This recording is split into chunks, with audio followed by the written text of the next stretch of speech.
President Obama, let me read you a quote from a speech he gave today, saying, false hopes. Dr. King standing on the steps of Lincoln Memorial looking out over the magnificent crowd, the reflecting globe of Washington Monument. Sorry, guys. False hope. The dream will die. It can't be done. False hope. We don't need leaders to tell us what we can't do. We need leaders to tell us what we can do and inspire us to do. Would you react to that? I would, and I would point to the fact that Dr. King's dream began to be realized when President Lyndon Johnson passed the Civil Rights Act of 1964. He was able to get through Congress something that President Kennedy was hopeful to do, President before had not even tried, but it took a president to get it done.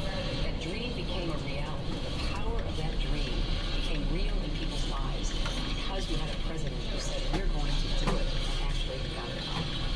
All right, 800-941-SEAN, if you want to be a part of the program, hour 2. And so glad you could be with us. Well, there you have it. CP, colored people time. Imagine if Donald Trump said that, or referring to criminals as super predators. And then you notice the condescension, the tone, the cadence, the pitch. I'll talk about Mr. Palmer, and, you know, here we go. And what do you carry with you? Hot sauce? I don't know what it is. Ann Coulter's the one that's laughing in the background. How are you? Fine, thank you, I do. And she's got a brand new best-selling book out. It's called In Trump We Trust, E Pluribus Awesome. And it's doing extraordinarily well. We'll get our New York Times numbers later in the week. I'm sure you'll debut #1 as usual. How you been?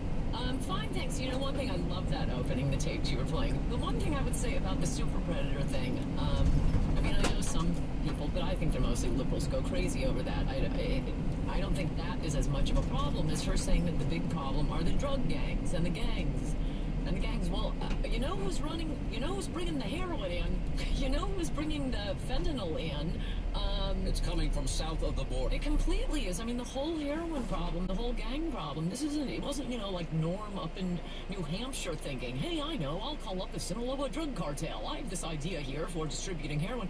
That is 100% from the manufacturing to the distribution, because now with the anchor babies and illegal aliens, they got the cartel members on both sides of the border. And it's one thing when liberals say, well, you know, it's because American kids want to smoke pot, which of course liberals do say because they blame Americans. It's the one case where you blame the victim, not